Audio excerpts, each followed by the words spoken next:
साली के गाजर ना मुरई पसान, साली के गाजर ना मुरई पसान, लहंगा में लौका घूंटे दाना दान ने बोला हई रे हाँ।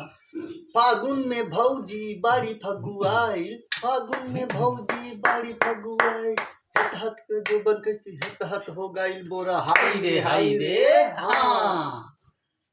आज होली बा और रउआ लोग के होली के एक आध दो गाना सुना देती।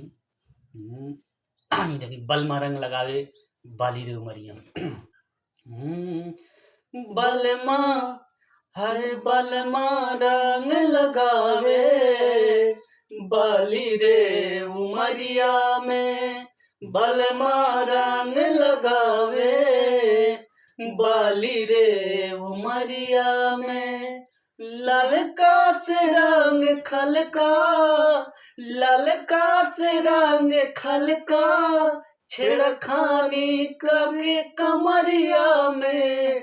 बलमा एहो बलमा हाय बलमा रंग लगावे बाली रे उमरिया में, हाय बलमा रंग लगावे बाली रे उमरिया में। अठू भौजी भौजी कही के नियरा बोलावे होली के गीत बा।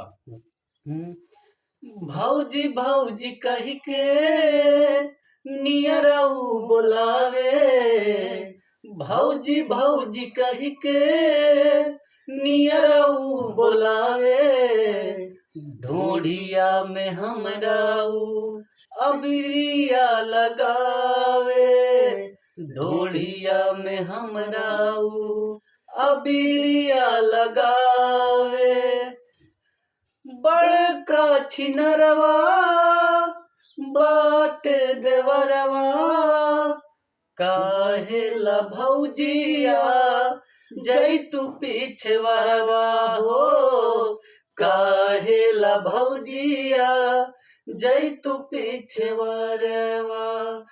बड़का छिनरवा बाट देवरवा, काहेला भौजिया जैतु पीछेवरवा हो। भौजी भौजी कही के अबिरिया लगावे, ढूढ़िया में हमरा पिचकारी भिड़ावे, ढूढ़िया में हमरा पिचकारी भिड़ावे।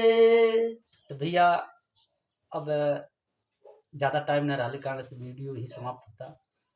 और यह कहम कि लाइक सब्सक्राइब कमेंट जरूर करें, और गाना अच्छा बा गिनाई बा कमेंट करके जरूर बतावे। सबके हैप्पी होली, सबके हैप्पी होली दिल से।